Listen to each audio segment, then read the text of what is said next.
Toutes les espèces qui proviennent, transportées par l'homme et qui proviennent donc de régions plus tempérées, vont trouver dans les années qui viennent des conditions favorables à leur établissement. Et donc, fragilisation de la biodiversité locale, des espèces introduites qui sont favorisées à l'inverse, on s'attend à avoir de profonds bouleversements et en particulier ce que j'appellerais une banalisation de cette biodiversité à l'échelle du continent antarctique. Pour imaginer ces scénarios un petit peu catastrophes,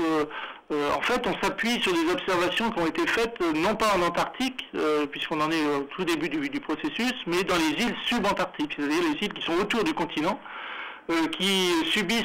un changement climatique important depuis une dizaine ou une quinzaine d'années, et là où on a une diversité spécifique, c'est-à-dire un nombre d'espèces plus important que ce qu'on observe sur le continent antarctique.